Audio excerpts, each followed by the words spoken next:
ડોક્યુ કરીએ તો ખબર પડે છે કે સ્વીકૃતિના ભાવમાં જીવવું એટલે સુખ, અને સ્વીકૃતિ કેવળ અને કેવળ વ્યવસ્થાની જ હોય છે, અવ્યવસ્થાની સ્વીકૃતિ હોતી નથી. તો શરીરને જે સુવિધા જોઈએ છે એ પ્રકૃતિમાં એટલી પ્રચુર માત્રામાં સંસાધનો ઉપલબ્ધ છે કે શ્રમપૂર્વક ઉત્પાદન કરીને એ સુવિધાઓ આપણે મેળવી શકીએ. અને સુવિધાઓ જોઈએ કેટલી? રોટી, કપડાં, મકાન, વધુમાં વધુ કાર, મોબાઈલ, ટીવી, આહાર, આવાસ, અલંકાર, દૂરગમન, દૂરદર્શન, દૂરશ્રવણ. સુખ નિરંતર જોઈએ છે. નિરંતર સુખ નિરંતર સ્વીકૃતિના ભાવમાં જીવીએ તો થાય. અને નિરંતર સ્વીકૃતિ કેવળ વ્યવસ્થાની છે. તો એ વ્યવસ્થાઓ કઈ નિરંતર છે? તો પ્રકૃતિમાં ડોક્યુ કરીએ છીએ તો ખબર પડે છે કે 4 અવસ્થાઓ છે. આ 4 અવસ્થાઓના જળ અને ચેતન એકમો છે. અને આ બધી જ અવસ્થાઓ વ્યાપક ખાલિસ્તાન, અવકાશની અંદર ડૂબેલી, ભીંજાયેલી ને ઘેરાયેલી છે. એની અંદર હોવા માત્રથી ઉર્જા સંપન્ન છે. અને વ્યાપકનો અથવા ખાલિસ્તાનનો જે ગુણ આપણે જોયો, પારદર્શી, પારગામી, નિરાકાર, શૂન્ય. એટલે પ્રત્યેક એકમ બીજા એકમને ઓળખે છે અને નિયમ પ્રમાણે નિભાવ કરે છે અથવા નિર્વાહ કરે છે. નમસ્કાર. તો નિરંતર સુખ પ્રાપ્ત કરવા માટે આ બધા જ નિયમોમાં આપણે શિબિરના છેડે માનવના નિયમો સુધી પહોંચે છીએ. રાઈટ? સોમભાઈ આપણને ન્યાય, ધર્મ, સત્યની વાત કરી હતી. તો બીજા માણસ સાથે સુખી થવા માટે જે શ્રમ કરીએ એને ન્યાય કહ્યો. બધી જ અવસ્થાઓ પોતાના ધર્મમાં રહે અને આપણે એમાં વિક્ષેપ ન કરીએ. અને એ જ રીતે આખું અદ્ભુત જે સંતુલન પ્રકૃતિમાં જોવા મળે છે એ સંતુલનપૂર્વક જીવીએ. તો શિબિરનો મુખ્ય સાર સમજવું, જીવવું અને સમજાવવું. સોમભાઈની બધી દીકરીઓ પાસેથી એક નાનકડી અપેક્ષા છે જે સવારે નાસ્તા દરમિયાન ચર્ચાય છે. તમારાથી એટલા બધા તૃપ્ત, ખુશ, સંતુષ્ટ થયા છે ભાઈ એ કહે છે કે હું 3 મહિના પછી પાછો આવીને જોવા માંગુ છું.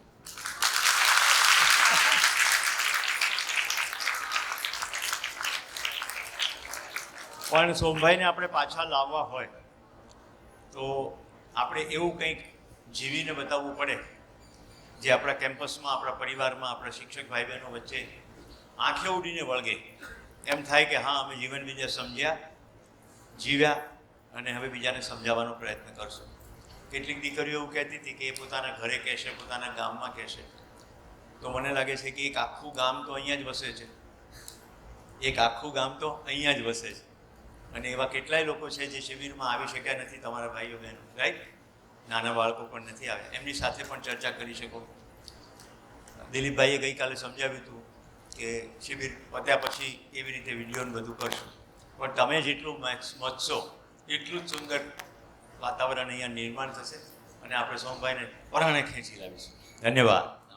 स्पष्ट हो, केमिस्ट्री क्यों पढ़ूं, फिजिक्स क्यों पढ़ूं, मैथमेटिक्स क्यों पढ़ूं, जब तक क्यों क्लियर नहीं है और क्यों मैं परिवार में रहूं. अभी बहुत सारे बच्चे हैं जिनको लगता है यार परिवार में रोज झंझट है, वो अलग कमरा लेके रह रहे हैं. मेट्रो में, दिल्ली जैसे शहरों में ये सब खूब होता है. तो आपको लगता है परिवार रोज रोज झंझट का काम है, रात को जब मर्जी हूँ मेरी मर्जी. तो इस तरह की बहुत सारी बातें. तो जब तक हमारी ये क्लैरिटी नहीं होगी कि परिवार क्यों, तो बताइए परिवार की जरूरत क्या है. परिवार की जरूरत क्या है? कल भी चर्चा हुई थी कि सारे काम बाहर पूरे हो सकते हैं जो काम परिवार में होते हैं. खाना, पीना, रहना, सब बहुत सारे काम बाहर हो सकते हैं.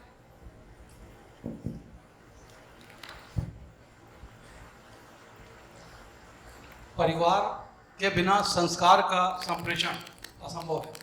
परिवार के बिना संस्कार का जो आगे बढ़ाना है, क्यों आगे बढ़ाना संभव? बच्चे भी ऐसे ही हो सकते हैं. आज तो सब तो सारी व्यवस्था हो गई ना, सरोगेट मदर, सरोगेट बच्चा मदर आपको मिल जाएगा. वो तो मिल जाएगा, पर जो एक भाव है वो तो सरोगेट मदर से नहीं मिलेगा. हाँ, तो क्या निष्कर्ष आया? इसलिए कहा कि परिवार क्या है, मानव की कुल जिंदगी क्या है कि वो भावपूर्ण जी सके। मानव की सारी जिंदगी का मतलब इतना ही है कि उसको जीना आ जाए, वो भावपूर्ण जी सके, अभाव से मुक्त हो जाए। भावपूर्ण जी सके इसका इतना ही मतलब है कि जहां पार लग जाए उसका नाम परिवार है।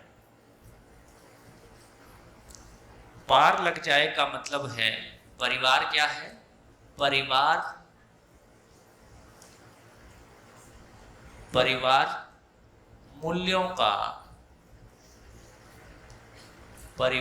मूल्यों का शिक्षण केंद्र है।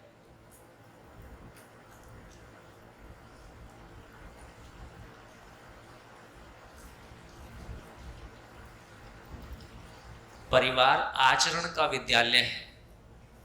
परिवार एक ऐसी जगह है, ये आचरण का विद्यालय है, एकमात्र जगह है। शिक्षक के साथ भी हम आते हैं तो उसको क्लासरूम में देखते हैं, कुछ पढ़ाते हुए देखते हैं। आचरण की एक सीमा है, लेकिन परिवार वो जगह है जहाँ सभी एक दूसरे के लिए ट्रांसपेरेंट हैं, आर पार हैं, और सभी को एक दूसरे के साथ जीने का अवसर है। तो सही अर्थों में जीने का स्वरूप एक मानव के भाव और विचार को बहुत नजदीक से देखने का स्वरूप हमको परिवार में ही दिखाई देता है, बाकी जगह सीमाएं। तो परिवार की जो सबसे बड़ी महत्ता है वो इस बात में है कि परिवार मूल्यों का शिक्षण शब्द कैसे यूज होता है गुजराती में? शिक्षण, ठीक है, क्योंकि शिक्षा जो है मराठी में सजा है। क्यों है?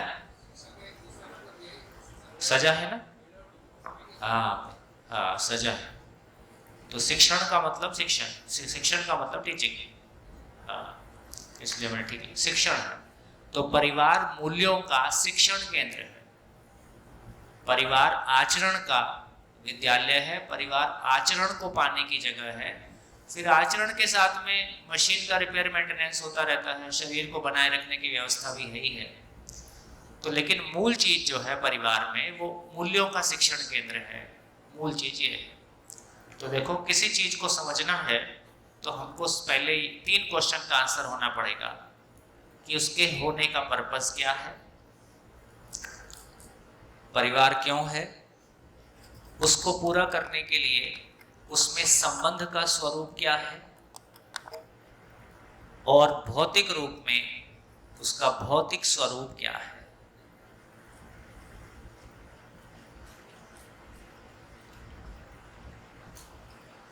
तीन प्रश्नों के उत्तर हमारे पास होने की जरूरत है। तो क्यों का उत्तर तो हो गया, परिवार क्यों?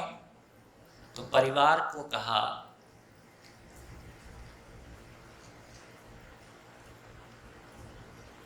परिवार क्या जगह है?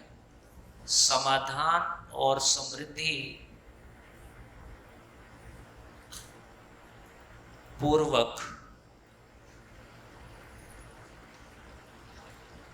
जीता हुआ निश्चित मानव समूह।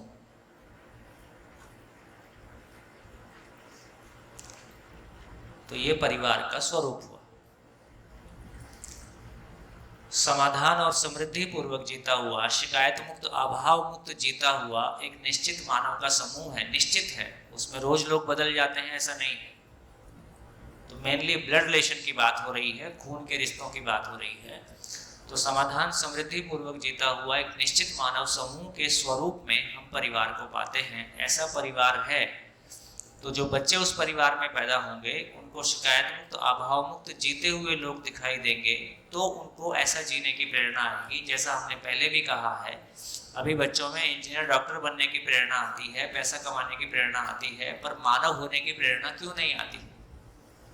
हम मानव हो जाएं, हम श्रेष्ठ मानव हो जाएं, ऐसा होने की प्रेरणा क्यों नहीं आती?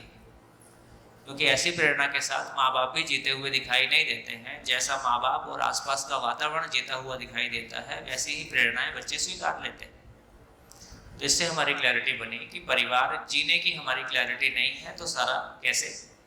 अभी का परिवार कैसा है, इस परिभाषा में फिट करें तो जिंदा रहने के धरातल पर परिवार कैसा है? तो जिंदा रहने के धरातल पर समाधान और समृद्धि की बजाय अमीरी और गरीबी के साथ जीता हुआ परिवार या सुविधा के साथ जीता हुआ परिवार, उसको अभी हम परिवार कह रहे हैं। धीरे से हम ध्यान जाता है कि फिर संबंध किसको बोल रहे हैं। देखिए ये इंपॉर्टेंट है। ऐसा जीने के लिए परिवार में संबंध का स्वरूप क्या हो, परिवार में संबंध का स्वरूप क्या हो। तो देखो, यदि अस्तित्व में देखें तो हमको क्या समझ में आई, बहुत काम की लाइन ये है कि हर इकाई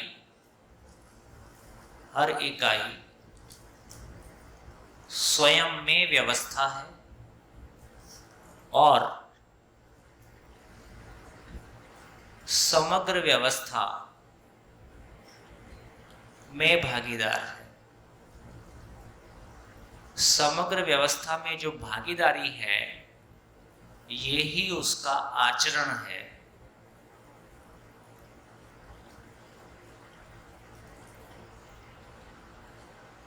और ये ही दूसरे से उसके संबंध को पहचानने का स्वरूप है। जैसा मैं आचरण करता हूं इसका मतलब वैसा मैं संबंध पहचानता हूं।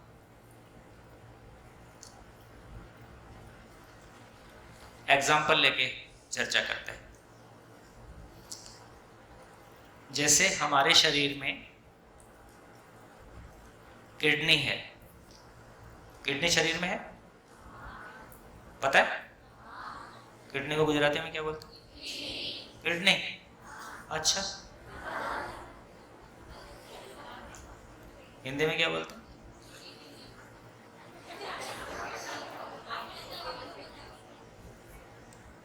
मैंने भी कभी ऐसा सोचा नहीं, बोलचाल की भाषा में किडनी इतना चलता है। किडनी को हिंदी में क्या बोलते हैं? प्लीहा, यकृत, है? वृक्क, वृक्क बोलते हैं। अच्छा, ठीक हो गया। तो चलो, किडनी सबको समझ में आता है तो अच्छी बात है। तो किडनी शरीर में है, तो किडनी क्या चीज है? किडनी भी अपने आप में बहुत सारी कोशिकाओं से मिलके बनी है। कितनी कोशिका होंगी एक किडनी में? बहुत सारी, लाखों से भी ज्यादा। लेकिन किडनी जो है एक पूरे शरीर का हिस्सा है, ठीक? और ये सेल है, ये सेल है, ये किडनी है और ये बॉडी है। ठीक हो गया? दिखाई दे रहा है सबको? तो बताइए कि किडनी के रूप में काम करती है, कैसे कर पाती? जैसे हम लोग एक घर में कई सारे लोग हैं, हम लोग तो एक घर के लोगों के रूप में आपस में कोई किसी की मानता है, नहीं मानता है, झंझट होता रहता है। किडनी में कोई झंझट होता है? किडनी तो अपना काम करती है। यदि किडनी अपना काम कर रही है तो हर सेल को क्या पता है? यदि किडनी अपना काम कर रही है तो हर सेल को क्या पता है कि वो अपना काम कर सके? क्या पता है?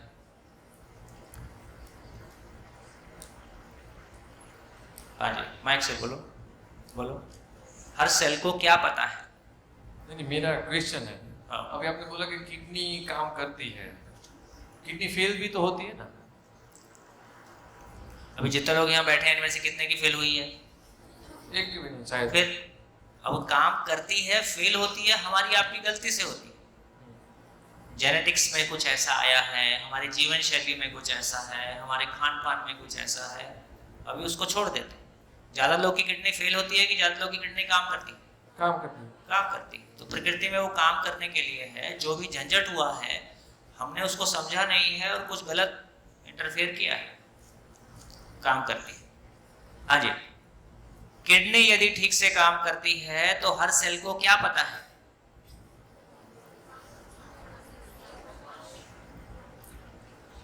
जब हर सेल की अशुद्धि दूर होती है जो अंदर शरीर शुद्धि- का अशुद्धि दूर हो दूर सके। होती है तो उसको पता चलता है किडनी ठीक से चलती है।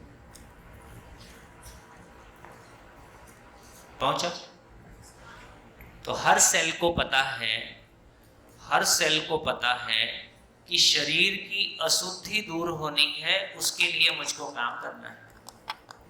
तो सारे सेल मिलके किडनी के रूप में काम करते हैं ताकि वो ब्लड की अशुद्धि है उसको दूर कर सके, या जो शरीर की अशुद्धि है उसको दूर कर सके।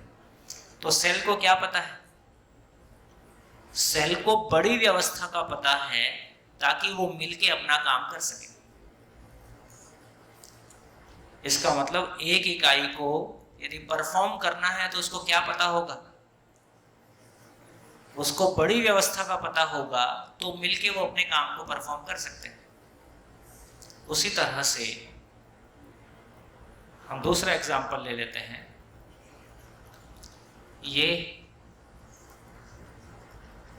ये परिवार है,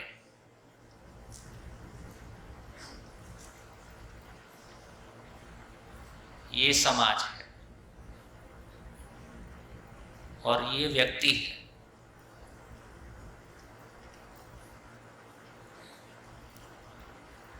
तो एक व्यक्ति को क्या पता होगा कि परिवार ठीक से चलेगा, परिवार अपना काम कर पाएगा, परिवार ठीक से चले, परिवार ठीक से चले, इसके लिए व्यक्ति को क्या पता होगा? परिवार का हर सदस्य जो परफॉर्म करता है परिवार के लिए, वो सही में परफॉर्म करेगा तो व्यक्ति को लगेगा कि ये सही में है। अगर जीने की बात से करेंगे तो सभी में सुख और संतुष्टि है तो व्यक्ति को अगर लगेगा कि परिवार ठीक से चलता है। देखो, सूत्र ऊपर से ड्रॉ करना पड़ेगा। हर इकाई स्वयं में व्यवस्था है, समग्र व्यवस्था में भागीदार है। ये सूत्र को पकड़ के इस पे अप्लाई करना पड़ेगा। यदि मानव रूपी इकाई यदि मानव रूपी इकाई व्यवस्थित है तो समग्र व्यवस्था में भागीदारी उसको पता है। ये उसके व्यवस्थित होने का मतलब है।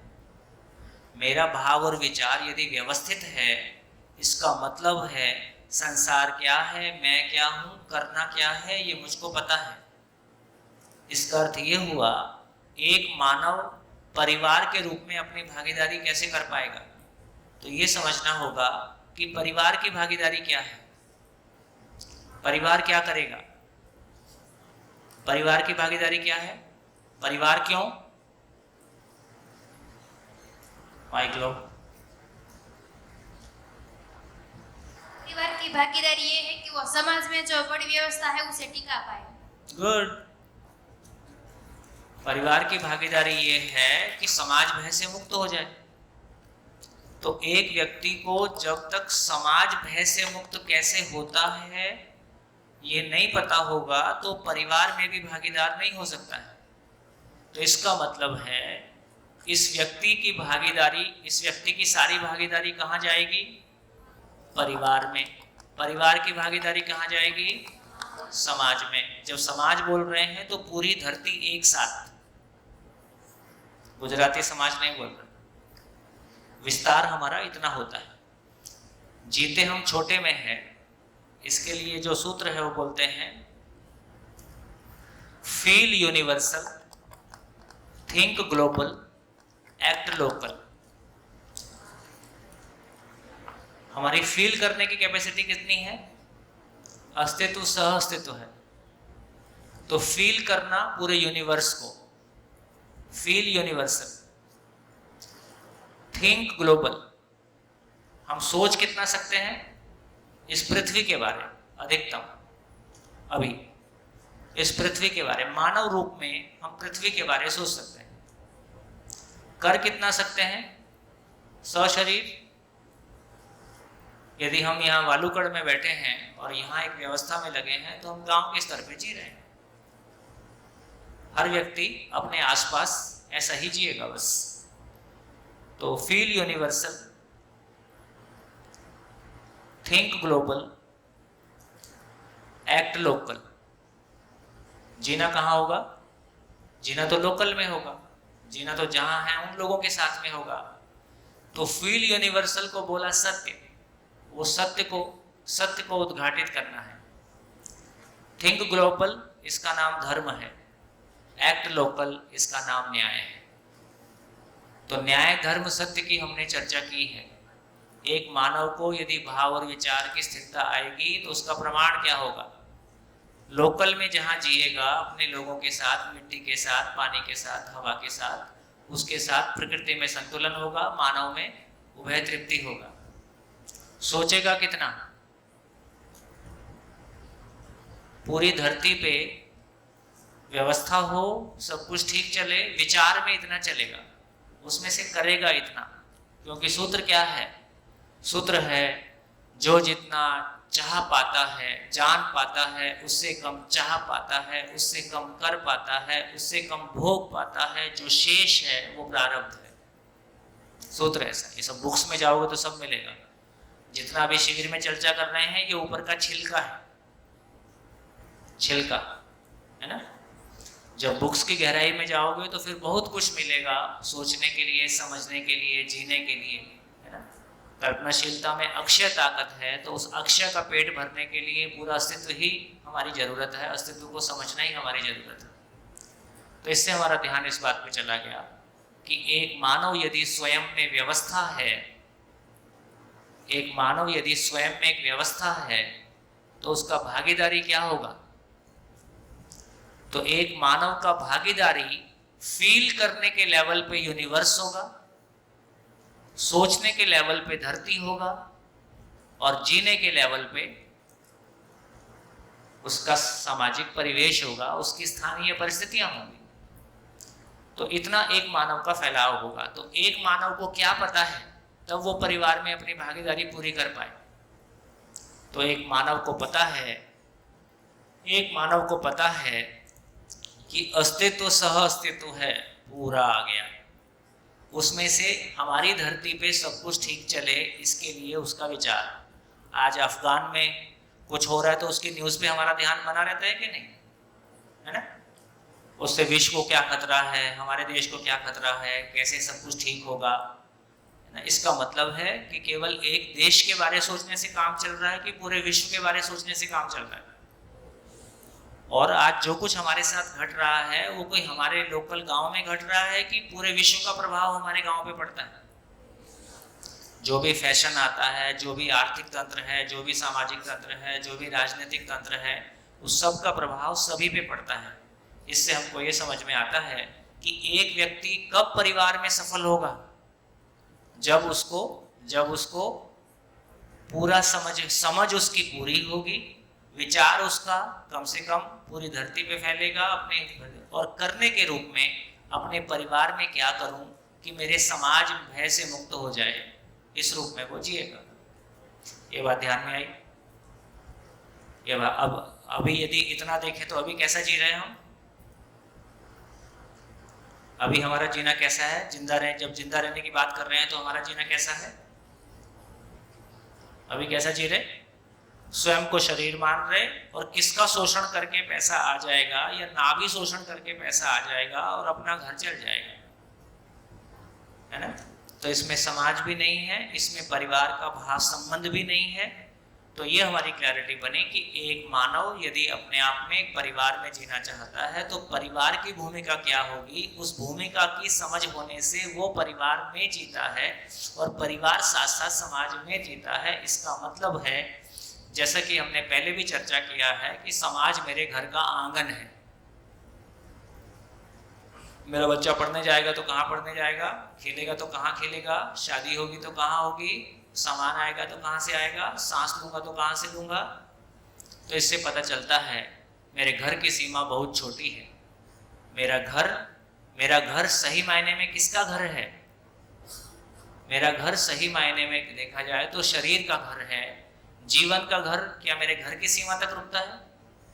मेरा विचार, मेरा चीज़ों को अनुभूत करना, मेरा चीज़ों को समझना तो पूरा बाहर तक, पूरा विश्व, पूरा ब्रह्मांड में फैलता है। मेरा विचार तो कार्यक्रम के रूप में बहुत ज़्यादा फैलता है, और मेरा करना भी घर की सीमा के बाहर फैलता है। इसका मतलब घर की सीमा मात्र इतनी ही है कि शरीर के रहने खाने पीने की जगह है, साथ में जीवन के आचरण को समझने की जगह है, लेकिन आचरण को समझ के जब आचरण को फैलाएगा तो क्या आचरण घर तक सीमित रहेगा?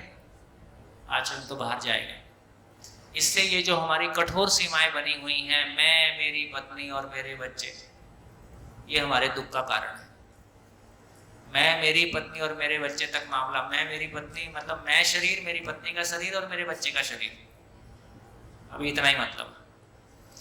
जब मैं मानव के रूप में देखता हूँ तो पता चलता है कि समाज मेरे घर का आंगन है। जितनी जिम्मेदारी मैं अपने परिवार की लेता हूँ उतनी ही जिम्मेदारी समाज में भी सब कुछ ठीक चले, और एक परिवार मिलके, एक परिवार फिर एक परिवार मिलके, परिवार में सब कुछ ठीक चले और समाज में भी सब कुछ ठीक चले। इस अर्थ में परिवार की भागीदारी समाज में भी और घर में भी, है ना, उस आधार पर सबकी भूमिकाएं तय हो जाती हैं, परिवार की सहमति से तय हो जाती हैं। ऐसा होगा तो सही अर्थों में हमारा जीना होगा। तो इससे हमको ये पता चला कि एक सेल को पता है कि पूरे शरीर में किडनी की भागीदारी क्या है, एक व्यक्ति को पता है कि पूरे परिवार की, मेरे परिवार की समाज में भागीदारी क्या है। इतनी तैयारी के साथ एक परिवार सफल होता है।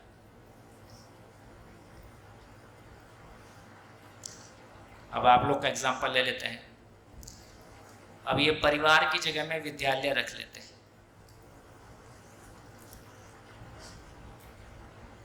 व्यक्ति की जगह में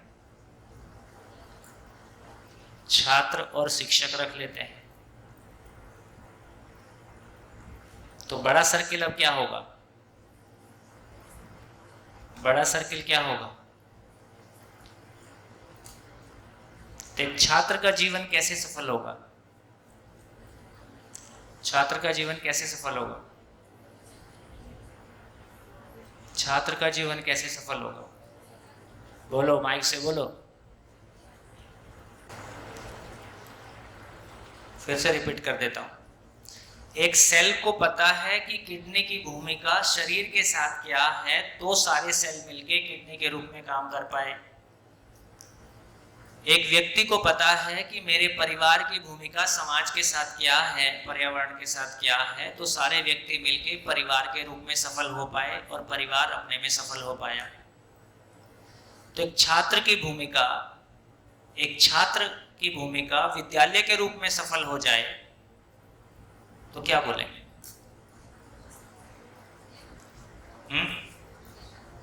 माइक से बोलो।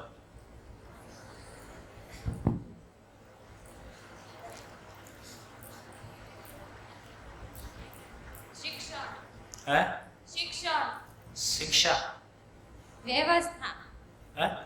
व्यवस्था, व्यवस्था, क्या व्यवस्था? तो छात्र विद्यालय क्यों आया है? छात्र कल का मानव है। इसका मतलब है विद्यालय क्या होगा? तो विद्यालय में अखंड समाज,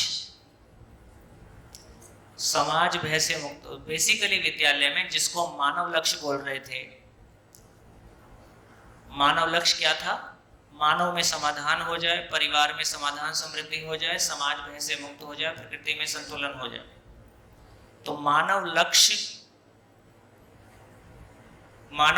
को पाने के अनुरूप योग्यता को पा जाए, इसका नाम छात्र है, क्योंकि कल उसको उस योग्यता को जीना है। ठीक है? तो इससे समझ में आया कि फिर विद्यालय में क्या होगा? केवल किताब होगी कि जीना भी होगा? तो आपका बड़ा सौभाग्य है कि आपके विद्यालय में किताब भी उपलब्ध है, क्लासरूम भी उपलब्ध है, गौशाला भी उपलब्ध है, कृषि भी उपलब्ध है, टिश्यू कल्चर भी उपलब्ध है और कुछ भी उपलब्ध है। इतना अवसर किसी विद्यालय में नहीं होता है ना? अभी स्कूल कॉलेज की शिक्षा कल्पना लोक में रहती है। वो करके कोई जॉब मिल गई तो ठीक, नहीं तो आप किसी काम के नहीं। यहाँ आपको हैंड्स ऑन, हाथ से भी कुछ सीखने करने का मिलेगा। तो इस रूप में देखा जाए तो एक छात्र कल को मानव लक्ष्य, तो सब हमारी सारी एजुकेशन का मतलब है कि मानव लक्ष्य को साकार करने की योग्यता से वो संपन्न हो जाए, इसका नाम विद्यालय है। शिक्षक का जीवन कैसे सफल होगा?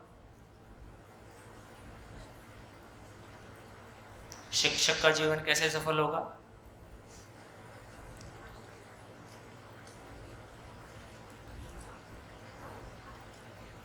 बोलिए।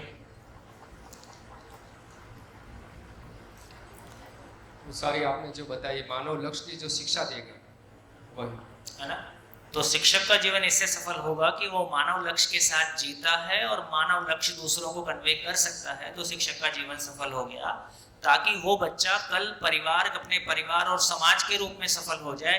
यहां तक वो सफल हो गया तो विद्यालय सफल हो गया। कितना बढ़िया, है ना। तो इससे हमारी एक क्लैरिटी बनी कि संबंध का क्या मतलब है। तो संबंध की परिभाषा है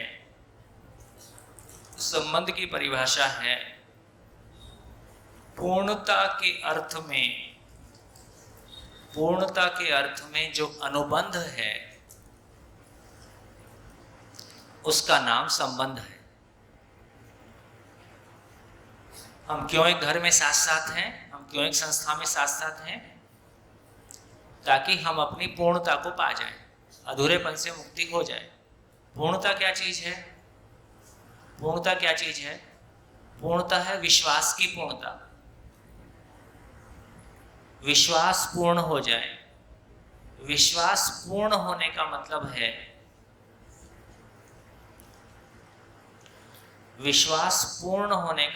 है, कहां कहां हमारा विश्वास रहता है? तो समझने के प्रति विश्वास, जीने के प्रति विश्वास, समझना, जीना, समझाना। जो हमने समझा है उसको दूसरे को समझा सकते हैं, समझाने के प्रति विश्वास, सीखने के प्रति विश्वास, कौशल। जो सीखा है उसको कर सकते हैं, करने के प्रति विश्वास। और जो सीखा है वो दूसरे को सिखा सकते हैं, सिखाना के प्रति विश्वास। तो एक मानव का संपूर्ण विश्वास 6 डिजिट में रहता है।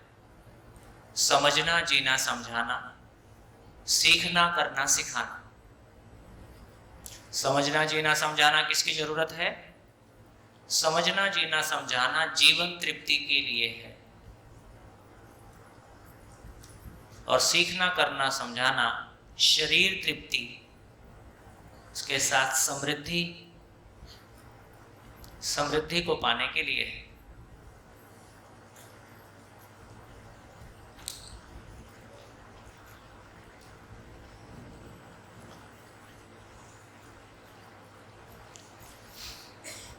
बहुत बढ़िया विद्यालय कब चलेगा पता है? जब ये लोग 10 साल जम के लगाएंगे और जब ये लोग मिलके किसी विद्यालय को चलाएंगे। इतनी तैयारी की जरूरत है। देखो, अपेक्षा उतना ही करना ठीक है जितना संभव हो। आप लोगों की एक अपनी पीछे की जर्नी है, आज की पारिवारिक परिस्थितियां हैं, एक माइंडसेट है, लेकिन कैसे हम उत्साहवर्धन कर सकें। देखो, इस मामले में हम और हमारे माँ बाप और हमारे टीचर, हम सब साथ साथ खड़े हो जाते हैं, एक साथ हो जाते हैं। तो हमारे भीतर हमारे माँ बाप नहीं समझे हैं तो दोष आएगा कि वो जिम्मेदारी हमारी है, वो जिम्मेदारी हमारी है। हमारे शिक्षक हमको प्रोत्साहन देते हैं, लेकिन वो भी समझने की यात्रा में है। जैसे कुछ लोग यहाँ 50 की एज में हैं, संसार के रूप में बहुत सफल हैं, है ना। कमल मंगल जी 12 स्कूल चला रहे, है ना, और 8000 बच्चे आपके स्कूलों में पढ़ रहे हैं। एक स्कूल की फीस 1 साल की 2 लाख रुपए,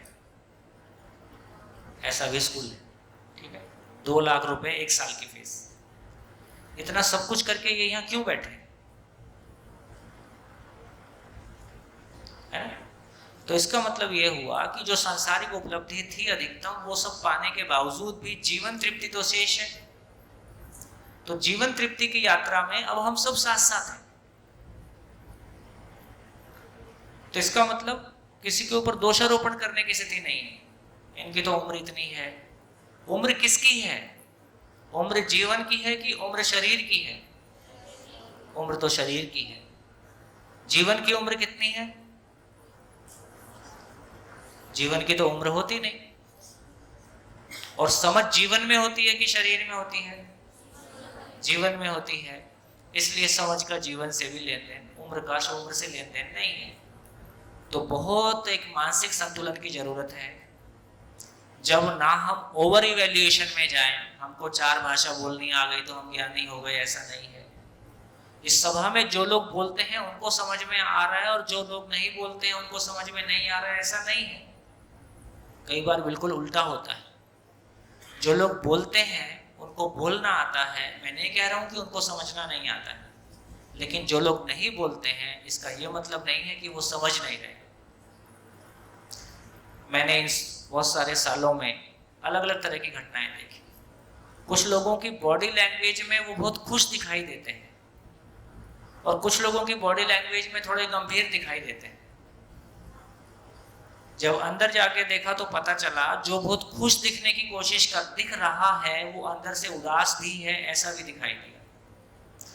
उसने अपनी उदासी को छिपाने के लिए या अपनी उदासी पे ओवरकम करने के लिए एक तरह का बॉडी लैंग्वेज अपना लिया है। तो इसका मतलब है जो बाहर से बहुत खुश दिखाई दे वो अंदर से भी उतना खुश है, ऐसा भी जरूरी नहीं है।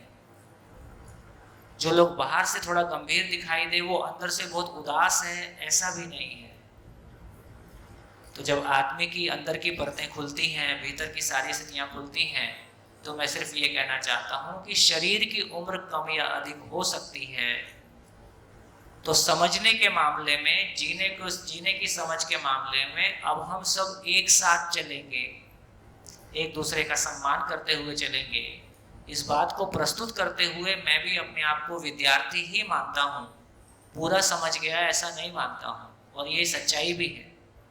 तो मैं भी एक विद्यार्थी हूँ, आप भी एक विद्यार्थी हो। मेरा एडमिशन थोड़ा पुराना है, आपका एडमिशन थोड़ा नया है।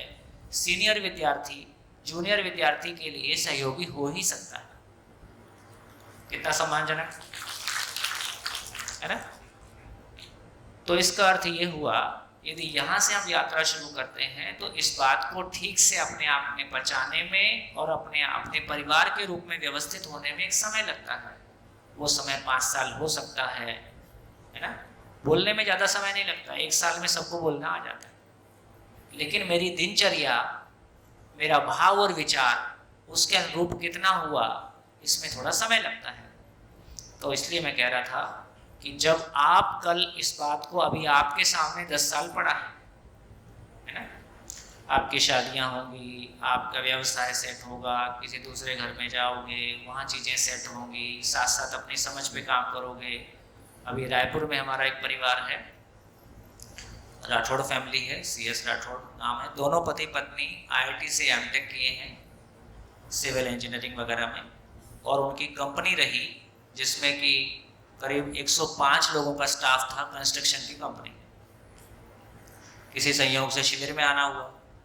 शिविर में आने के बाद तो उनको दूसरी दुनिया दिख गई। उम्र ज़्यादा नहीं है, 30-35 के नीचे होंगे। तो उन्होंने एक बार को अपना बिजनेस रोक दिया, काम रोक दिया। पहले समझने काम पूरा करेंगे, काम तो हमारे हाथ में है, जब मर्जी कर लें, और जितना कमा लिया वो वैसे ही पर्याप्त है।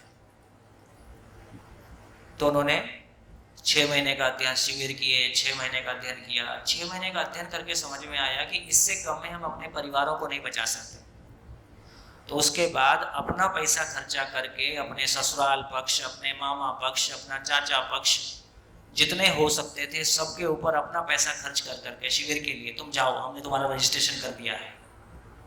उन्होंने सबको शिविर कराया, अपने दोस्त है ना, यहाँ ले जाओ, जहाँ जहाँ भी शिविर हो रहे हैं वहाँ सबको भेजो, सबको लेके जाओ। तो लगभग काफ़ी सारे उनके मित्रों ने शिविर कर लिया। अब आए कि नहीं, उनको भी अध्ययन करना चाहिए जिस जिसका मन है। तो अभी उन्होंने अभ्युदय संस्थान अछौटी में, रायपुर में, अब वहाँ रहने की जगह कम थी, तो उन्होंने अपना पैसा खर्चा करके एक बिल्डिंग पे 35-40 लाख रुपए लगा के एक बिल्डिंग के ऊपर वो शीट वाला घर बना के उसकी फॉल्स रूफिंग ऐसी करके और 6 रूम्स और क्रिएट किया। और हम अध्ययन करेंगे और 2-3 साल यहाँ रहेंगे, उसके बाद ये संस्थान का हम अपना नया घर बनाएंगे। एक परिवार हमने पहली बार ऐसा देखा जिसके अपने परिवार के सारे माँ बाप, भाई बहन, ससुराल पक्ष, भाइयों की ससुराल, पूरे घर के बदल डालूंगा। हम तो सोचते थे पूरे घर के बदल डालूंगा, वो कह रहा पूरा ससुराल और आसपास सब। तो इसकी सास, उसकी सास, इसकी माँ, उसकी माँ, ऐसा मिला के भरपूर कार्यक्रम एक परिवार ने बसाया। 2-3 साल के लिए बिजनेस सब एकदम लो उस पे कर दिया, अब वापस कमाने खाने का काम कर लेंगे।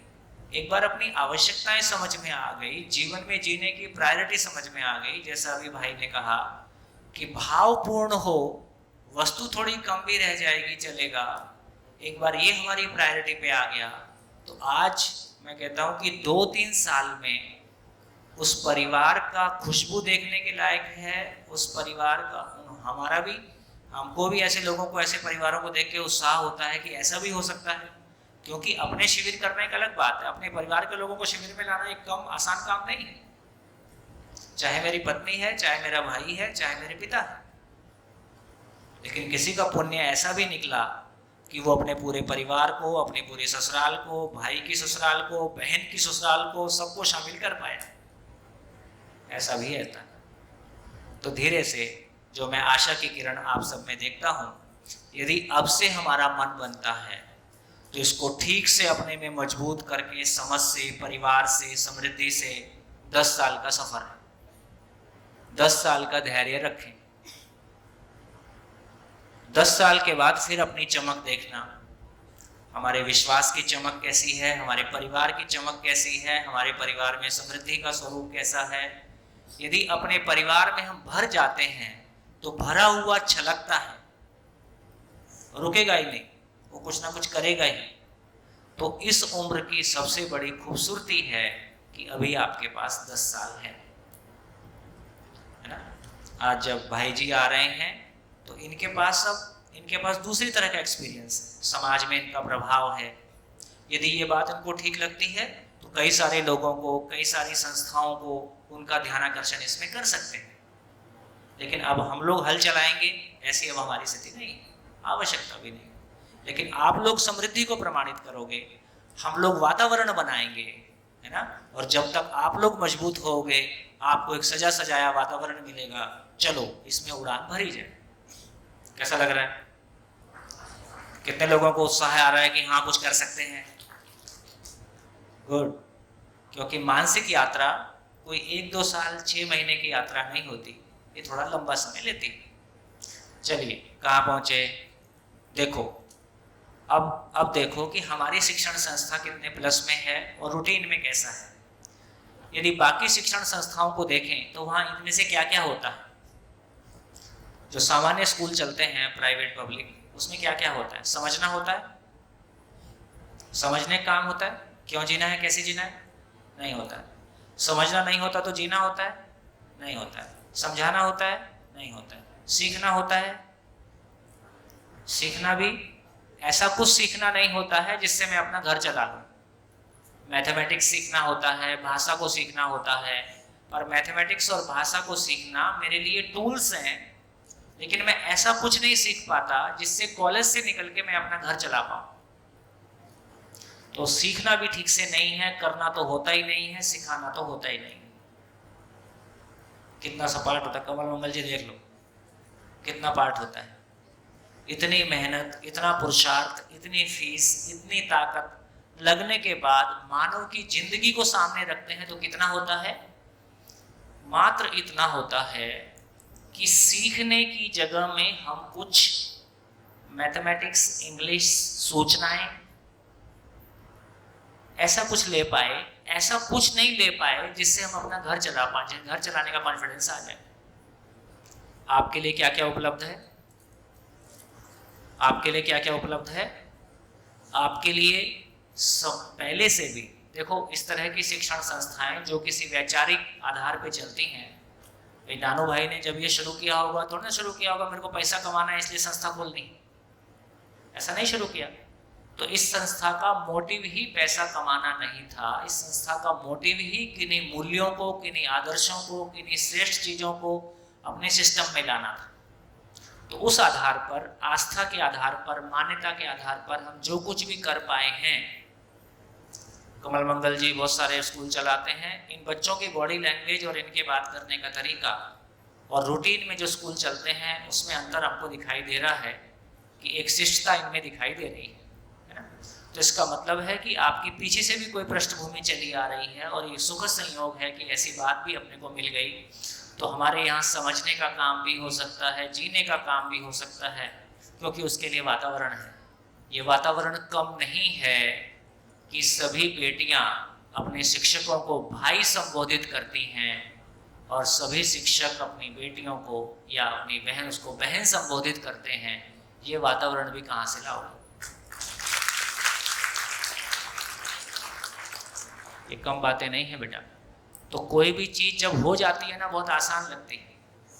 अभी ऐसे विद्यालय हैं जहाँ खाने में रात को यदि आलू पे छिलका निकल आया तो वहाँ पे भूख हड़ताल शुरू हो जाती। और अधिकांश हम केवल कॉलेज में इस तरह की चीज़ों से निपटने में ऊर्जा लगती रहती। तो इसका मतलब ये हुआ, हमको समझने का अवसर भी उपलब्ध है, जीने का अवसर भी उपलब्ध है, समझाने का अवसर भी उपलब्ध है, सीखने का अवसर भी उपलब्ध है, करने का अवसर भी उपलब्ध है, सिखाने का अवसर भी उपलब्ध है। कम जगह ऐसा होता है। आपको अवसर उपलब्ध है, इस अवसर का आप कितना लाभ ले पाते हो वो आपके ऊपर है।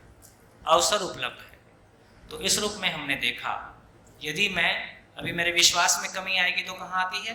मैं समझ नहीं पा रहा हूँ, फिर मैं क्या बोलूँगा? मेरा जीना ठीक से नहीं हो पा रहा है, मैं कोई चीज़ को समझा नहीं पाता हूँ, मैं कोई चीज़ को सीख नहीं पा रहा हूँ, मैं कोई चीज़ को कर नहीं पा रहा हूँ, या मैं कोई चीज़ को दूसरे को सिखा नहीं पा रहा हूँ। इससे अलग कोई जगह हमारे विश्वास में कमी या विश्वास को भरने की होती ही नहीं।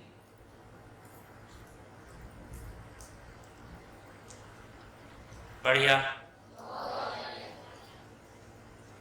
तो इसका अर्थ ये हुआ कि संबंध का मतलब है पूर्णता के अर्थ में अनुबंध है। मैं पूरा होना चाहता हूँ, मैं पूर्ण होना चाहता हूँ। मेरे पूर्ण होने का मतलब है मैं 6 डिजिट में पूरा हो जाऊं, इसका नाम पूर्णता है।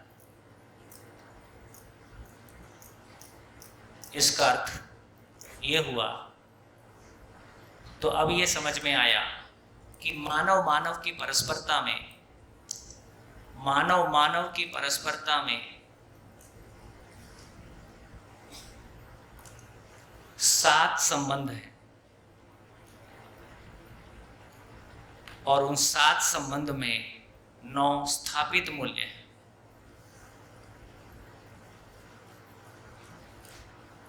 सात संबंध कौन से?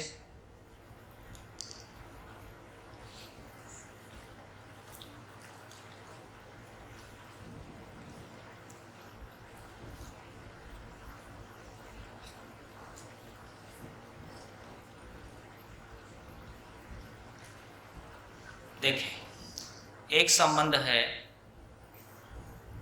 माता पिता और बच्चे, दूसरा संबंध पति पत्नी, तीसरा संबंध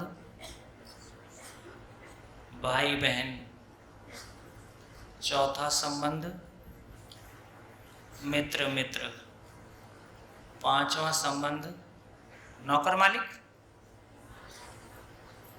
नौकर मालिक ठीक है कि साथी सहयोगी ठीक है? नौकर बोलना अच्छी बात नहीं है, वो हमारा साथी है, सहयोगी है, हमारे को सहयोग करता है। तो साथी और हम जिसका सहयोग लेते हैं वो सहयोगी। छठा संबंध क्या बचा?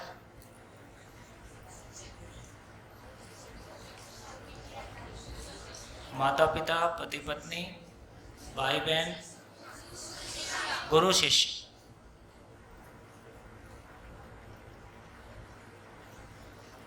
और कोई संबंध बचा है? वो अभी लिख नहीं रहा हूं। और कोई संबंध बचा? क्या बात है? कुछ कहना चाह रहे आप? कुछ कहना चाह रहे आप? कह दो, माइक दो। जब आप अटक गए तो पीछे से लड़के ने बोला गुरु शिष्य है गुरु? गुरु शिष्य संबंध। अच्छा, उसने बोला? इसी के गुड।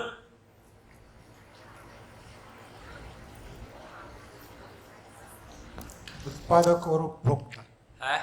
7वां उत्पादक और उपभोक्ता। उत्पादक और उपभोक्ता, उत्पादक और उपभोक्ता जो है साथी सहयोगी में आ जाएगा। और कोई संबंध आपको लग रहा हो कि छूटा हुआ है? ईश्वर से संबंध, सारा ईश्वर से जो संबंध है वो सारा संबंध जो कुछ भी समझने से वो इसी में रिफ्लेक्ट होगा। अब ईश्वर तो बात करता नहीं, हो तो क्रिया शून्य है ना। ईश्वर हमारा धन्यवाद लेता क्योंकि क्रिया शून्य है, ना वो धन्यवाद देता क्योंकि क्रिया शून्य है, ना वो किसी को ऊर्जा देता क्योंकि क्रिया शून्य है, ना वो किसी को नियंत्रित करता क्योंकि क्रिया शून्य है। तो उस महिमा को हमको समझना होगा।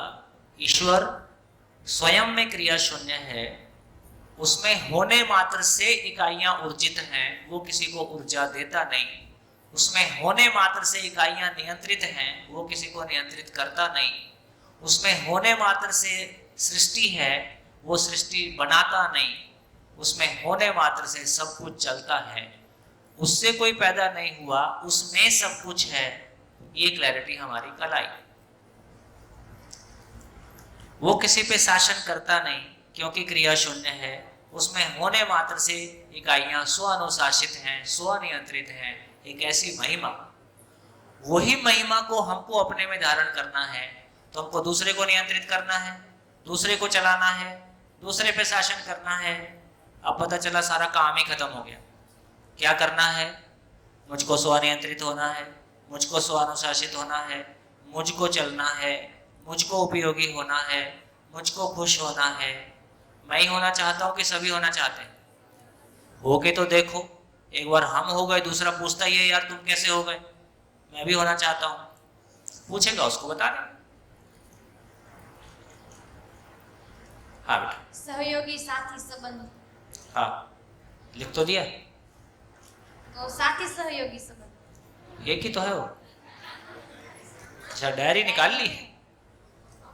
अच्छा, देखने के लिए तो दिया है, इसलिए देख लिया। देखने के लिए दिया है इसलिए देख लिया।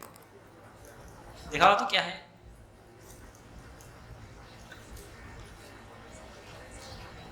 अच्छा अच्छा, ये डायरी, अच्छा ये आपने छपवाई है? कमल मंगल जी छपवाए? सुरेश पटेल जी आप लोग मिलके छपवा? अच्छा, मैंने देखा नहीं।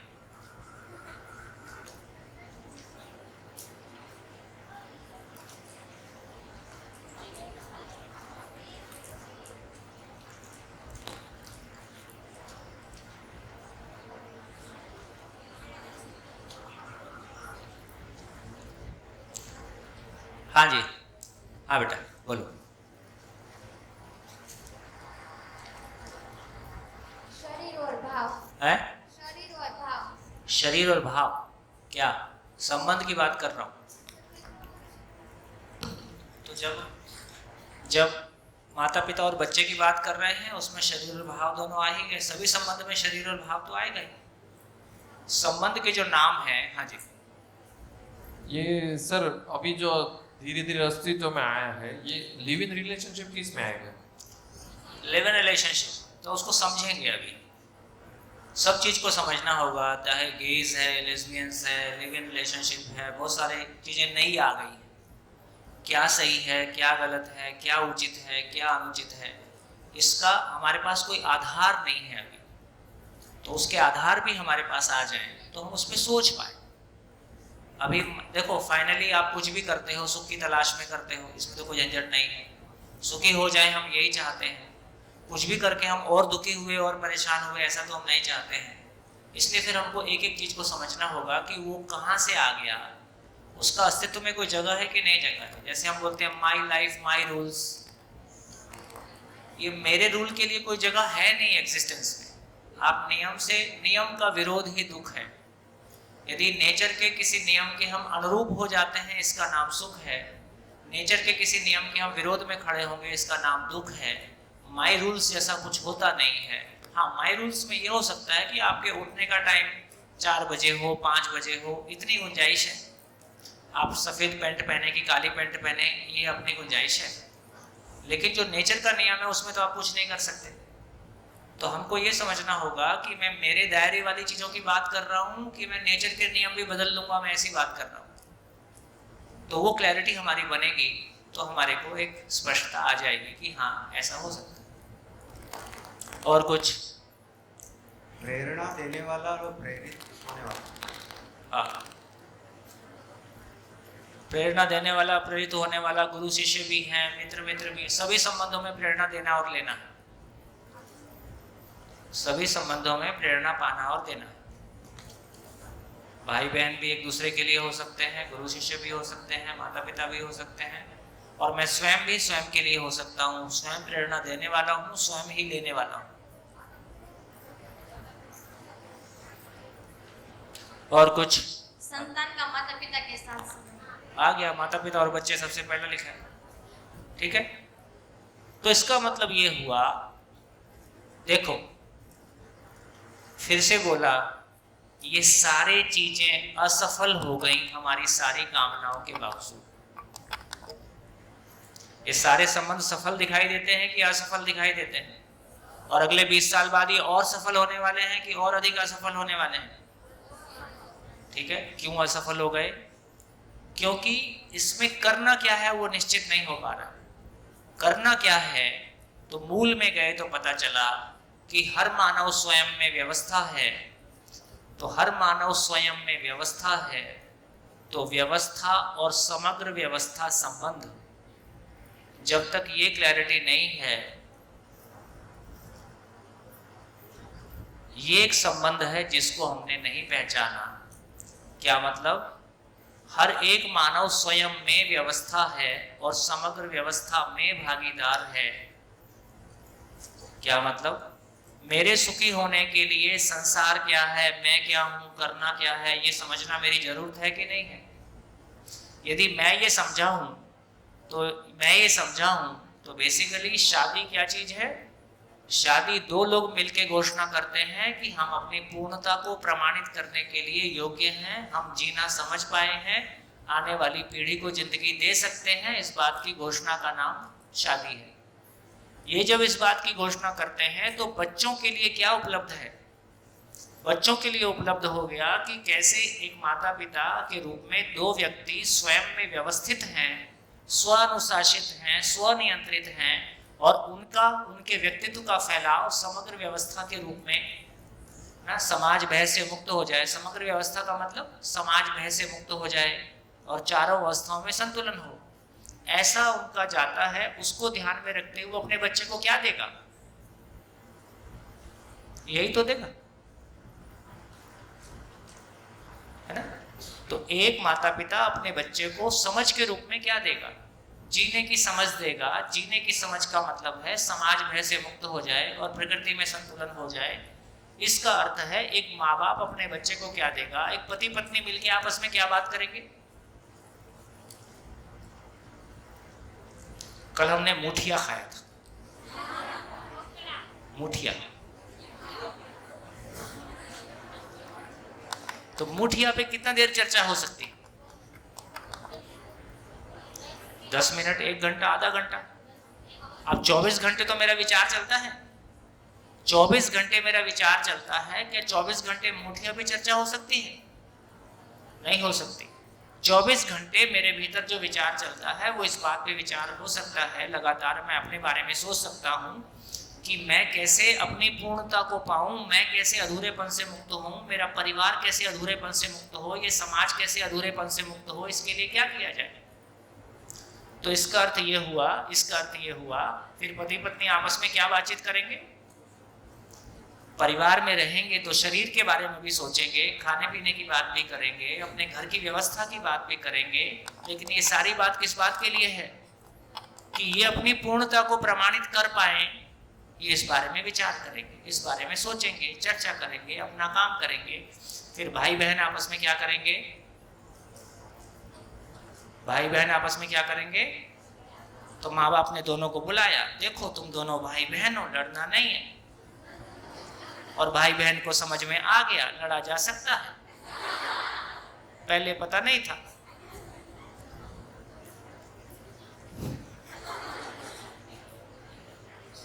बच्चे को कहाँ पता होता है कि झूठ क्या होता है? उसको झूठ का पता कैसे चलता है? तुमने झूठ बोला तो उसको समझ में, अच्छा ये जो मैंने किया इसका नाम झूठ है।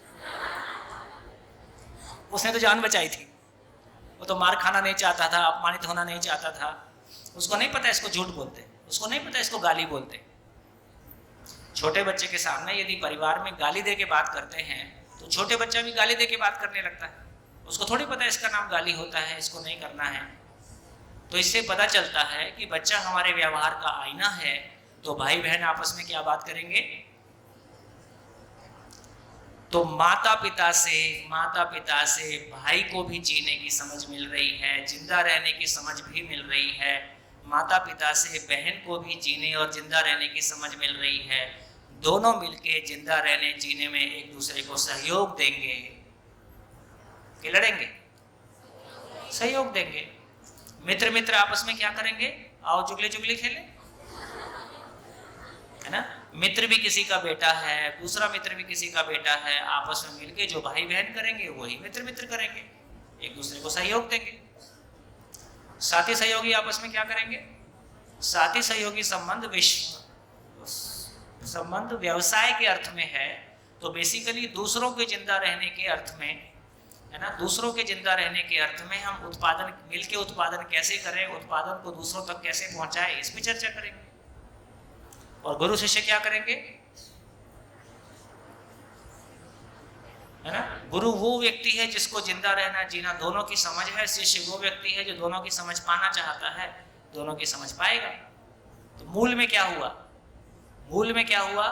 जब तक एक मानव स्वयं में व्यवस्था और व्यवस्था की समझ के साथ नहीं है, तब तक ये सारे संबंध में खाने पीने की चर्चा ही करेंगे। पैसा लाओ, पैसा खपाओ, तो ही काम है। कहीं से पैसा आने का जुगाड़ और मिल के पैसा खपाने का जुगाड़, फिर दोबारा ले आने का जुगाड़, इतना ही कर पाएंगे यदि हमारे पास जीने की समझ नहीं है। तो इसका मतलब ये हुआ हर संबंध में अपेक्षाएं निश्चित हैं और सारी अपेक्षाएं मानव लक्ष्य को साकार करने के अर्थ में है ना? जिन्होंने मानव लक्ष्य को साकार कर लिया, तो बेसिकली जिसको कह रहे हैं हम, शादी का मिनिमम क्वालिफिकेशन क्या है? शादी का मिनिमम क्वालिफिकेशन क्या है? बोले लड़की शादी के लायक हो गई है। क्या हो गया भाई लड़की को? बोले 18 साल की हो गई। तो शरीर शादी के लायक हो गया है कि लड़की शादी के लायक हो गई? शरीर शादी के लायक हो गया। बोले लड़का शादी के लायक हो गया। भाई क्या हो गया? बोले कमाने लगा। तो शरीर शादी के लायक हो गया कि लड़का शादी के लायक हो गया? इसलिए आप देखोगे अधिकांश लोगों की जब शादियां हो रही हैं तो कह रहे हैं कि अभी मैं मेंटली प्रिपेयर्ड नहीं, मानसिक रूप से तैयार नहीं हूँ, क्योंकि शरीर भी ठीक है, पैसा भी ठीक है, लेकिन मानसिक रूप से अभी हमारी तैयारी नहीं है, क्योंकि क्यों करना है इसका पता नहीं है। तो इसका अर्थ है शादी करने का मिनिमम क्वालिफिकेशन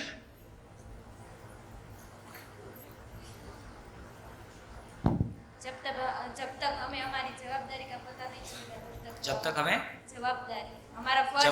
जवाबदारी क्या है? मानव लक्ष्य को साकार करना ही जवाबदारी है। इससे कम होता नहीं, इससे ज्यादा की जरूरत नहीं है।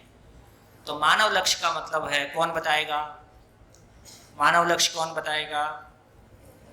कितने लोगों को ध्यान है? चलो ऐसा हाथ उठाओ, कितने लोगों को ध्यान है कि हाँ मानव लक्ष्य याद है? चलो कौन बताएगा? कौन बताएगा? माइक ले, कोई भी बताओ। अब तो टिप्स पे आ जाए ना सब। देखो फिर से एक बात कहना चाहता हूं, जीने का इतना ही मतलब है कि मेरे को जीने का ब्लूप्रिंट मेरे पास है और मेरी जीने की इच्छा है। हर बार थोड़ी किससे पूछने जाऊंगा इस बारे में क्या करना है, या किताब खोलने जाऊंगा किताब में क्या लिखा है। इसका मतलब है जीने का पूरा ब्लूप्रिंट मेरे भीतर डाउनलोड हो गया है। नंबर 1, सारी सूचनाएं मेरे पास। जैसे मेरे को बोलने के लिए कोई किताब रेफर करना पड़ता है ना? मेरे पास सारी सूचना मेरे पास स्थिर है, ठीक है। अब सूचना, और मैं जीना चाहता हूं। जब मैं जीने जाता हूं तो मुझसे गलती होती है तो गलती का पता कैसे चलता है? सही ये है और मैं यहाँ खड़ा हूं, तो लगातार मैं अपने आप को ठीक करता हूं। इसी का नाम जीवन साधना है, इसी का नाम अपनी पूर्णता की यात्रा है। तो ये सारी चीजें कम से कम हमारी मेमोरी में आ जाएंगी, ये पहला काम है ना? तो मानव लक्ष्य क्या है? मानव लक्ष्य यानी कि समझ पूर्वक समृद्धि और अभय भय से मुक्ति, प्रकृति के साथ संतुलन बना के वो सुख की आश के साथ जीना। तो मानव में समाधान हो जाए, पूरे परिवार के लोगों में समाधान और समृद्धि हो जाए, समाज के सभी लोगों में समाधान, परिवार में समृद्धि, समाज में भय मुक्ति हो जाए और प्रकृति में चारों अवस्थाओं में संतुलन हो जाए। इससे ज़्यादा होता नहीं, इससे कम में चलता नहीं। इसके लिए मेरी योग्यता बनी कि नहीं बनी, ऐसा मानव लक्ष्य को साकार करने की योग्यता शादी करने की क्वालिफिकेशन है। शादी करने का क्वालिफिकेशन ये होने से फिर शादी हमारे लिए उत्सव है, फिर शादी हमारे लिए उत्सव है और पूरी जिंदगी हमारे लिए उत्सव है ना। हर जगह एक बात नई चीज देखने, तो एक हमारी क्लैरिटी बनी कि हाँ, मूल में मानव इसलिए क्या हो गया, ये इतना ही है, संसार क्या है, मैं क्या हूं, करना क्या है। ये क्लैरिटी हुए बिना करना क्या है, मुझको क्या करना है, ये क्लैरिटी, करना है का मतलब कैसे जीना है, ये क्लैरिटी हुए बिना फिर मैं पति पत्नी के रूप में कैसे जीऊंगा, भाई बहन के रूप में कैसे जीऊंगा, मित्र मित्र के रूप में कैसे जीऊंगा, साथी सहयोगी के रूप में, गुरु शिष्य के रूप में, सारा जीना खुल गया। जीने की समझ होने से सारा जीना खुल गया। बढ़िया, गुड। तो अब हमने चर्चा किया कि 7 संबंध होते हैं, 7 संबंध में अपेक्षाएं निश्चित हैं।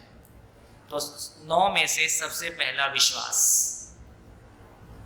मैं शॉर्ट में पूरा करूंगा, शॉर्ट में पूरा कर देता हूं, बाकी आप YouTube से देख लेते। देखो, पहला शिविर मात्र इस बात के लिए है कि आपकी रुचि बन जाए। कोई ऐसा तो हो नहीं सकता कि सारा एक ही शिविर में पूरा हो जाने वाला है, तो यात्रा है। तो इससे इतना ही हुआ कि आपका एडमिशन हो गया, इतना ही हो, एडमिशन हो गया, आगे चलना आपकी जिम्मेदारी है। सुखी होना है तो चलना, नहीं होना है तो मत चलना। मेरे लिए चलोगे कि अपने लिए चलोगे? अपने लिए। मेरे ऊपर मत चलो, अपने लिए चलना। आपकी जरूरत होगी तो चलोगे, नहीं जरूरत होगी नहीं चलोगे। तो इसका मतलब विश्वास, विश्वास के बारे कहा, ये सभी संबंधों का आधार है, इसलिए इसका नाम आधार मूल्य है। विश्वास माता पिता और बच्चों के बीच में, पति पत्नी के बीच में, भाई बहन के बीच में, मित्र मित्र के बीच में, सभी के बीच में आधार क्या है, नींव क्या है? विश्वास। विश्वास किसी भी संबंध की नींव है, किसी भी संबंध का आधार है, इसलिए उसको आधार मूल्य कहा है। क्या चीज है विश्वास? क्या चीज है विश्वास? कहां से शुरू होगा? दूसरे से शुरू होगा कि अपने से शुरू होगा? अपने से शुरू होगा। दूसरा मुझ पे विश्वास नहीं करता है, मैं उस पे विश्वास नहीं कर सकता हूं। अभी हम ऐसी भाषा प्रयोग करते हैं। यहां से विश्वास शुरू नहीं होता है। विश्वास कहां से शुरू होगा? स्वयं के प्रति विश्वास। स्वयं के प्रति विश्वास मतलब, स्वयं के प्रति विश्वास मतलब, स्वयं के प्रति विश्वास का मतलब है, देखो और ठीक से हमारा ध्यान में आ जाए, मानव को देखेंगे तो अपनी समझ के प्रति विश्वास, अपनी इच्छा के प्रति विश्वास, अपने विचारों के प्रति विश्वास, अपने निर्णय के प्रति विश्वास और अपने एक्शन के प्रति विश्वास,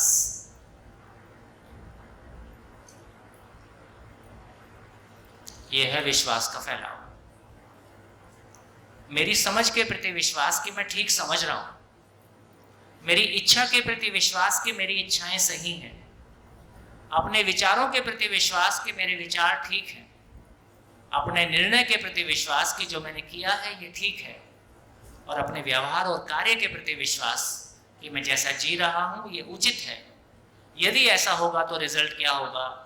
व्यवहार का रिजल्ट उभय तृप्ति के रूप में होगा, म्यूचुअल फुलफिलमेंट के रूप में होगा, और कार्य का रिजल्ट समृद्धि के रूप में होगा, प्रकृति में संतुलन के अर्थ में होगा। यदि ऐसा रिजल्ट आ गया, अब गीता, बाइबल, कुरान से पूछना है कि मैं सही हूं, गलत हूं, या ये स्वयं सिद्ध है? ये स्वयं सिद्ध है। तो हमारा आचरण ही स्वयं सिद्ध हो गया। हमारे जीने में जो रिजल्ट आएगा, जो फल आएगा, उस फल को देख के हम पहचान लेंगे कि मेरा जीना ठीक है। अब मेरी समझ ठीक है, मैं कैसे मानूं? ठीक हो गया। यहां से हमने कहा कि भाई पूरा सहअस्तित्व को समझना है, सहअस्तित्व को समझना है, सहअस्तित्व पूर्वक जीना है। तो सहअस्तित्व को समझना है तो मेरी इच्छाएं कैसी हैं, फिर इसके कई सारे पैरामीटर अपने को मिल जाते हैं। बुक्स में जाएंगे तो इधर से चेक कर सकते हैं, इधर से चेक कर सकते हैं, इधर से चेक कर सकते हैं। अभी कैसा है, अभी हमारी जीवन शैली कैसी है? कोई मुझसे दुखी हो जाता है, दोस्त नहीं रहते, आपस में कमेंट करते हैं, एक दूसरे को छेड़ते हैं, क्लास में बैठ के भी बात करते रहते हैं। ऐसे लोग होते हैं कि नहीं? ऐसे लोग होते हैं ना, क्लास में बैठ के भी आपस में कुछ कुछ करते रहते हैं। और कोई किसी बात पे बुरा मान जाता है, हमको पता भी नहीं चलता है कोई हमसे बुरा मान गया है।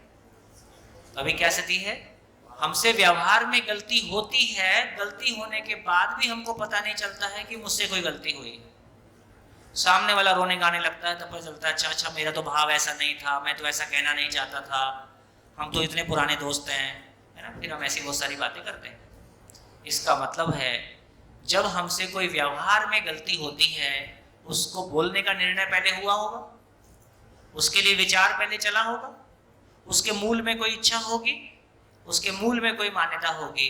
इतना सारा घट गया और हमको पता नहीं चला, तो हम होश में जी रहे हैं कि बेहोशी में जी रहे हैं? बेहोशी, बिना दारू पिए बेहोश, है ना। तो जागने का मतलब क्या है, अवेयरनेस का मतलब क्या है, जागृत होने का मतलब क्या है? तो जागृत होने का मतलब इतना ही है, मुझको अपनी जैसे जैसे कभी कभी ऐसा होता है कि मैं कोई चीज बोलने वाला होता हूँ। हाँ जी, सभी का ध्यान एक साथ। मैं कुछ बोलने वाला होता हूँ और बोलने के पहले मेरे ध्यान में आ जाता है कि ये बोला तो गई भैंस पानी में, तो नहीं बोलना है। तो आप बोलते बोलते रुक जाते हो कि नहीं? ऐसा होता है आपके साथ? कितने लोगों के साथ होता है? सबके साथ होता है। इसका मतलब है एक गलती होने से बच गई। ठीक, फिर कैसा होता है, कभी कभी मुझको विचार में ही पता चलता है कि ऐसा विचार करना ही ठीक नहीं है। विचार के बाद ही निर्णय होता है, तो विचार निर्णय के पहले ही पता चल गया कि विचार ठीक नहीं है, तो मैं वहीं पे रुक गया, ये विचार को मुझको नहीं करना है। और अच्छी स्थिति है कि मुझको इच्छा के लेवल पे पता चल गया, और अच्छी स्थिति है कि मुझको मेरी मान्यता या तो समझ से संचालित हूँ या मैं मान्यता से संचालित हूँ। जैसे मैंने मान रखा है फलानी जाति के लोग ऐसे होते हैं, क्या बोलते हैं, फलाना शब्द यहाँ चलता है। बहुत सारे शब्द एकदम कॉमन है ना।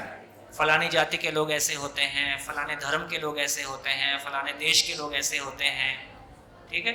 शहर के लोग ऐसे होते हैं, गांव के लोग ऐसे होते हैं, और महिलाएं ऐसी होती हैं, पुरुष ऐसे होते हैं। ऐसी बहुत सारी हमारी मान्यताएं हैं। तो मेरे को पता चला कि मैं ये सोच रहा हूँ, क्यों सोच रहा हूँ? क्योंकि मेरी मूल मान्यता है कि फलानी जाति के लोग ऐसे होते हैं, इसलिए मैं ऐसा सोच रहा हूँ। पता चला ये मान्यता ठीक है। क्या सारी जाति के लोग खराब होते हैं? क्या हर जाति में कुछ लोग खराब नहीं होते हैं? तो धीरे से पता चला व्यक्ति खराब होता है कि जाति खराब होती है। कोई जाति में कोई व्यक्ति में खराबी हो सकती है, कम ज़्यादा हो सकता है, वो किसी में भी हो सकता है। फिर मैं आदमी को आदमी की तरह देखने की कोशिश करता हूँ। तो ये सब क्या हो रहा है, ये सब क्या कर रहा हूँ मैं, ये सब मैं क्या कर रहा हूँ? स्वनिरीक्षण। याद है कि भूल गए? स्वनिरीक्षण पूर्वक। तो इसलिए अध्ययन के बारे कहा, अपना उद्धार होगा तो कैसे होगा? अध्ययन से होगा। अध्ययन क्या है? लिख लो, लिख लो, स्थिर कर लो कुछ चीजों को। अपना उद्धार होगा तो कैसे होगा? अध्ययन पूर्वक होगा। सुनने से नहीं होगा, सुनाने से नहीं होगा। अध्ययन मतलब अनुभव की रोशनी में क्या कर रहा हूं, क्यों कर रहा हूं। लगातार ये मीटर चालू रहता है। क्यों? पेपर दिख गया? पेपर दिख गया कुछ? हाँ जी। अनुभव की रोशनी में क्या कर रहा हूं, क्यों कर रहा हूं, क्या मतलब, क्या हो गया?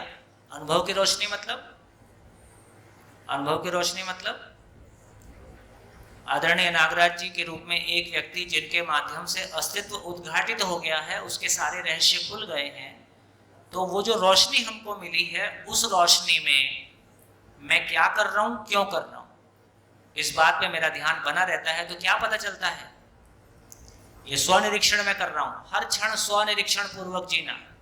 हर क्षण स्वनिरीक्षण पूर्वक जीने का क्या मतलब हुआ? हर क्षण मेरे को पता चलता है मैं पटरी से कितना उतरा, है ना, मैं पटरी से कितना उतरा। यदि ये गैप दिखाई दे गया तो अधूरापन स्वीकार होता है कि अस्वीकार होता है? अस्वीकार होता है। वापस पटरी पे लाओ, बस इतना ही काम करते रहना है। तो पहला काम, अनुभव की रोशनी किताब में रहेगी कि मेरे भीतर आएगी? मेरे भीतर आ जाए। तो पहला काम ये है कि 10-12 बुक्स के रूप में जितना भी अनुभव की रोशनी है, जितना भी हमारे बारे में कुछ कहा गया है, वो मुझ में स्थिर हो जाए। फिर अनुभव की रोशनी में मैं लगातार अपने आप को देख सकता हूँ, क्या कर रहा हूँ, क्यों कर रहा हूँ। उसमें जो अच्छाई है उसको देख के खुश होता हूँ, उसमें जो अधूरापन है उसको देख के पीड़ा होती है। पीड़ा ही प्रेरणा है, पीड़ा ही समझने के लिए प्रेरणा बन जाती है। पीड़ा समझने के लिए प्रेरणा बन जाए तो आप अध्ययन की जगह में हो, और पीड़ा से आप दुखी हो जाओ, इसका मतलब अध्ययन नहीं हो रहा है, गाड़ी पटरी से परमानेंटली उतर गई। बढ़िया, कैसा लग रहा है? जिंदगी मुश्किल लग रही? अब तो बहुत आसान लग रही। तो जिंदगी मुश्किल नहीं है, जिंदगी बहुत आसान है। केवल जितना गुड़ उतना मीठा। वे हम गुड़ डालेंगे नहीं तो मीठा कहाँ से होगा? तो जितनी मेहनत करेंगे, शुरुआती दौर में कोई भी चीज़ में थोड़ी मेहनत लगती है। जब पहली बार साइकिल सीखा था वो बार बार गिरती थी, साइकिल कितनी भारी लगती थी। और जब साइकिल आ जाती है तब साइकिल कैसी लगती है? भारी लगती है कि हल्की लगती है? तो ऐसा लगता है तो कोई वजन ही नहीं है सर। पहली बार लिखते हैं तो वो सीधी लाइन ही नहीं खींचती, लाइन खींचते हैं टेढ़ी चली जाती है। जब लिखना आ जाता है तो कैसा होता है? अपने आप लिखते हैं। पहली बार जब गाड़ी चलाते हैं तो इतनी जोर से हैंडल पकड़ते हैं कि निकल के ही अपने हैंडल निकल के हाथ में आ जाए, ठीक। और जिसको गाड़ी चलाने नहीं आती ना, वो बाजू में बैठ के फर्श दबाते रहता है। उसको लगता है पता नहीं कहाँ ठोक देगा ये तो ब्रेक मार नहीं रहा, मैं ही मार दूं। ओ झंझट। गाड़ी चलानी अपने को आ जाती है तो कैसा है? मजा है। उंगलियों से घुमाते रहते हैं हैंडल, है ना, जहाँ चलती रहती है, गाना गाते रहते हैं, बात करते रहते हैं, गाने सुनते रहते हैं। कहाँ गाड़ी में दिमाग लगाते हैं, चलती रहती है। तो शुरुआती दौर में किसी भी चीज में मन लगाना होता है, अपने आप नहीं लगता है। शुरुआती दौर कब तक के लिए? जब तक उसमें मजा आना शुरू ना हो जाए, है ना। जब मैंने पहला शिविर किया था तो मुझको शिविर करके ऐसा लगा जैसे पता नहीं जिंदगी के सारे दरवाजे खुल गए। मैं 3 दिन सो नहीं पाया खुशी के मारे। इतनी आसान थी जिंदगी, इतना कष्ट पाया, इतने झंझट हुए। फिर धीरे से लगा यार जैसे ये आदमी बोल रहा है ऐसे मैं भी कभी बोल सकता हूँ क्या? मैं भी कभी ऐसा जी सकता हूँ क्या? लगा कि ये बहुत मुश्किल काम है। ये सामने बैठा आदमी कोई भी क्वेश्चन पूछ लेगा, ये पता नहीं कौन सी किताब पढ़ के आ जाएगा। ये तो बहुत मुश्किल काम है। अपना कुछ भी पढ़ा हुआ नहीं है, ना अपन ने ईस्टर्न कुछ पढ़ा ना वेस्टर्न कुछ पढ़ा। गांधी जी को थोड़ा सा पढ़ा, गायत्री परिवार में रहे वहाँ थोड़ा साहित्य पढ़ा, थोड़ा सा विवेकानंद जी को कभी पढ़ा, कभी थोड़ा चाणक्य को पढ़ा, थोड़ा थोड़ा पढ़ा। कोई ऐसा दर्शन पढ़ा हुआ ऐसा कुछ भी नहीं है। तो आपने वो पढ़ने का वैसे भी ज़्यादा शौक नहीं था यार, अपने लिए बहुत मुश्किल काम है। बाद में पता चला ये पढ़ने का काम नहीं है, जीने का काम है। लाओ क्वेश्चन कहाँ से लाओगे? जीने से लाओगे ना, जीने से लाओगे उस पर बात हो सकती है। तो धीरे से ये पता चला कि आदमी मतलब जितना मुश्किल हमको दूर से बैठ के, शुरू में कोई चीज़ हमको दूर से मुश्किल लगती है। कभी साइकिल चलाना भी मुश्किल था, कभी भाषा सीखना भी मुश्किल था, कभी मैथमेटिक्स शुरू में सीखे थे वो भी मुश्किल था। तो कोई भी चीज़ शुरू से ये मत सोचना कि हाँ ये तो अब मन नहीं लग रहा है, सोम भाई सुना रहे तो ठीक था, अब अपने आप करना पड़ेगा तो अब मन नहीं लगेगा। नहीं लगेगा। बिल्कुल वैसे ही है जैसे एक तारा वाला बजाता है तो अच्छा लगता है, हम बजाते हैं तो बिल्कुल बेसुरा बजता है। तो शुरू में आपकी ज़िंदगी बेसुरी बजेगी, उसको स्वीकारा जाए। जब भी वो बेसुरी बजे, हमको बजाना नहीं आता है माना जाए, हम बजाना सीख सकते हैं, है ना, जल्दी हम सीख लेंगे, इससे अपने आप को उत्साहित किया जाए और लगातार अपने आप को बना के रखा जाए, है ना।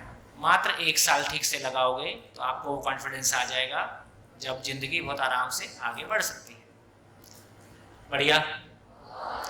तो देखो, विश्वास की बात मैंने आपसे कर ली, थोड़ी सम्मान की बात और कर लेते हैं। तो थोड़ा सा विश्वास और सम्मान दो थोड़े से आधारभूत चीजें हैं। तो विश्वास क्या हो गया? विश्वास स्वयं का स्वयं के प्रति है कि दूसरे का मेरे प्रति है? मूल में स्वयं का स्वयं के प्रति है, फिर दूसरा भी समझ में आता है। सम्मान क्या चीज है? सम्मान, सही मूल्यांकन। मान का मतलब है मूल्यांकन। मैं दूसरे का मैं सही मूल्यांकन कर सकूं, अपना भी और दूसरे का भी। जैसा मैं मूल्यांकन करता हूं, मानता हूं, उसी का नाम सम्मान है। अभी मूल्यांकन कैसे करता हूं? अभी मैं दूसरों को कैसे देखता हूं? गोरा है, काला है, स्त्री है, पुरुष है, जवान है, बूढ़ा है, पैसे वाला है, कम पैसे वाला है ना। अभी मैं क्या देखता हूं? मानव को देखता हूं कि शरीर को देखता हूं? शरीर को देखता हूं।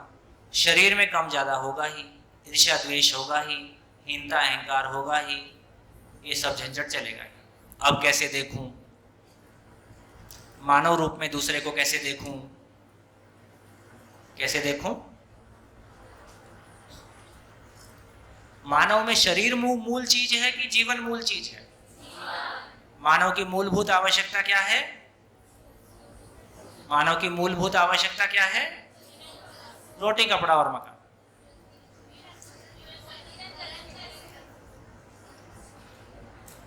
अब तक क्या सुन रहे थे? रोटी, कपड़ा और मकान। अरे रोटी, कपड़ा, मकान शरीर की मूलभूत आवश्यकता है कि मानव की मूलभूत आवश्यकता है? तो रोटी, कपड़ा, मकान शरीर की मूलभूत आवश्यकता है। मानव में मूल कौन है? जीवन है कि शरीर है? तो जीवन की मूलभूत आवश्यकता क्या है? ज्ञान, निरंतर सुख, समझण। तो पता चला मानव की जीवन की मूलभूत आवश्यकता ज्ञान है, शरीर की मूलभूत आवश्यकता रोटी, कपड़ा और मकान है। ऐसा हमारे ध्यान में आ गया तो फिर हमको पता चलता है क्या चीज है। अब सामने वाले को देखूंगा तो क्या दिखता है? जीवन दिखेगा कि शरीर दिखेगा? जीवन कैसे दिखेगा? शिविर के दौरान कोई पूछ रहा था ये जीवन शरीर में कहाँ रहता है? क्वेश्चन बिल्कुल ठीक है, मैंने वो खोला नहीं है। कभी अगले शिविर में विस्तार से मिलेंगे तो उसको ठीक से खोलेंगे कि मैं शरीर में कहाँ रहता हूँ, ठीक, और शरीर के साथ कैसे काम करता हूँ। इस पे पूरी बात करेंगे, पूरा आधा दिन इस पे लगाएंगे तो धीरे धीरे। लेकिन अभी ये पता चला कि अब मैं जीवन को कैसे देखूं? मेरे को तो शरीर दिखाई देता है आंख से,